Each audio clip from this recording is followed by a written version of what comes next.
ಸ್ನೇಹಿತರೆ, ಇತ್ತೀಚಿನ ದಿನಗಳಲ್ಲಿ ಹವಾಮಾನದ ಬದಲಾವಣೆಯಿಂದಾಗಿ ಹೆಚ್ಚಾಗಿ ಕೆಮ್ಮು, ಶೀತ, ಜ್ವರ, ನೆಗಡಿ ಅಂತ ಸಮಸ್ಯೆ ಆಗ್ತಿದೆ. ಅದರಲ್ಲಿಯೂ ತುಂಬ ಕಷ್ಟ ಕೊಡುವಂಥದ್ದು ಕಫ.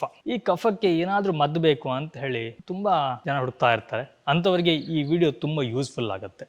ನಾವಿವತ್ತು ಮನೆಯಲ್ಲಿ ಸಿಗುವಂಥ ಇಂಗ್ರೀಡಿಯೆಂಟ್ಸ್ ಯೂಸ್ ಮಾಡಿಕೊಂಡು ಒಂದು ಒಳ್ಳೆಯ ಮನೆ ಮದ್ದನ್ನು ಮಾಡ್ತಾ ಇದ್ವಿ. ಈ ಮದ್ದು ಮಾಡಲಿಕ್ಕೆ ಏನೆಲ್ಲ ಬೇಕಾಗುತ್ತೆ, ಬನ್ನಿ ನಾವು ಕಿಚನಿಗೆ ಹೋಗಿ ಏನೇನು ಬೇಕಾಗುತ್ತೆ, ಯಾವ ರೀತಿ ಮಾಡೋದು ಅನ್ನೋದನ್ನ ತಿಳ್ಕೊಂಡು ಬರೋಣ.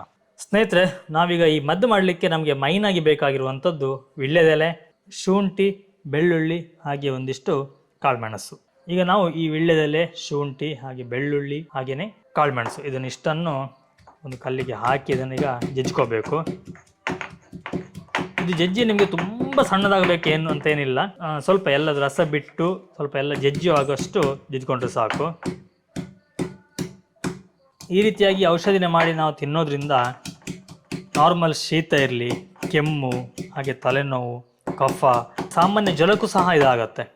ಈ ರೀತಿಯ ಆರೋಗ್ಯ ಸಮಸ್ಯೆಗಳಿಗೆ ಒಂದು ಒಳ್ಳೆಯ ಔಷಧಿ ಇದು.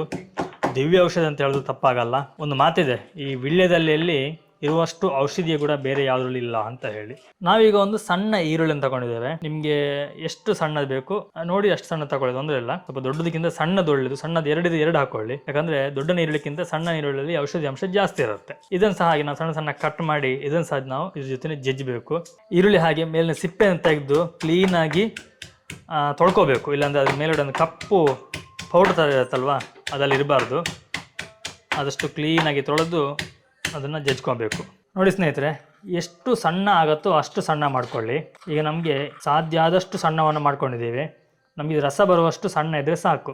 ಈಗ ನಾವು ಈ ರೀತಿಯ ಒಂದು ಸಣ್ಣ ಅರಪೆ ಇಟ್ಟು ಅರಪೆ ಮುಖಾಂತರ ಇದನ್ನೀಗ ನಾವು ಫಿಲ್ಟರ್ ಮಾಡ್ಕೊಳ್ತಿದ್ದೇವೆ. ನಾವು ಕೈಯಲ್ಲಿ ಹಿಂಡ್ಬೋದು, ಬಟ್ ನಿಮಗೆ ಅದರ ಸಿಪ್ಪೆಲ್ಲ ಬೀಳುತ್ತೆ, ಅಂದರೆ ನಮಗೆ ಅದರದ್ದು ವೇಸ್ಟ್ ಇದೆ, ಅದು ಬೀಳಬಾರ್ದು. ರಸವನ್ನು ಈ ರೀತಿ ತಗೋಬೇಕು ನಾವು. ಎಂಥದ್ದೇ ಕಫ ಇರಲಿ ಕಿತ್ತು ಹೊರಗಾಕಿಬಿಡುತ್ತೆ, ಅಷ್ಟು ಪವರ್ಫುಲ್ ಆದಂಥ ಒಂದು ಔಷಧಿ. ಈ ಔಷಧಿ ರೆಡಿ ಆಯಿತು, ಆದರೆ ಇನ್ನೂ ಒಂದು ಇಂಗ್ರೀಡಿಯೆಂಟ್ಸ್ ಇದಕ್ಕೆ ಹಾಕಲಿಕ್ಕಿದೆ.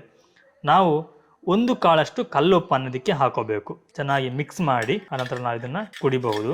ನಾನು ನಿಮಗೆ ಆವಾಗಲೇ ಹೇಳಿದೆ ಇದೊಂದು ಪ್ರಮಾಣದಲ್ಲಿ ಕುಡಿಬೇಕು ಅಂತೇಳಿ. ಒಂದು ವೇಳೆ ಸಣ್ಣ ಮಗು, ಅಂದರೆ 1 ವರ್ಷದ ನಂತರದ ಮಗು ಆದರೆ 1/4 ಚಮಚದಷ್ಟು ನೋಡಿ, ಒಂದಿಷ್ಟೇ ಸಾಕು, ಇಷ್ಟನ್ನ ಕುಡಿಸಿದ್ರೆ ಸಾಕಾಗುತ್ತೆ. ಒಂದು ವೇಳೆ ಮಗು ಒಂದು 5-6 ವರ್ಷದ ಮೇಲೆ ಇದ್ರೆ ಅರ್ಧ ಸ್ಪೂನ್ ಅಷ್ಟು ನೋಡಿ, ಅರ್ಧ ಸ್ಪೂನ್ ಅಷ್ಟು ಕುಡಿಸಬೇಕು.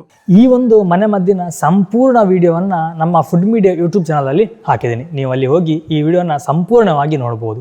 ಹಾಗೆಯೇ ಇದೇ ರೀತಿಯ ಯೂಸ್ಫುಲ್ ಆಗಿರುವಂತಹ ಮಾಹಿತಿಗಾಗಿ ನಮ್ಮ ಪೇಜನ್ನು ಇವಾಗಲೇ ಫಾಲೋ ಮಾಡ್ಕೊಳ್ಳಿ.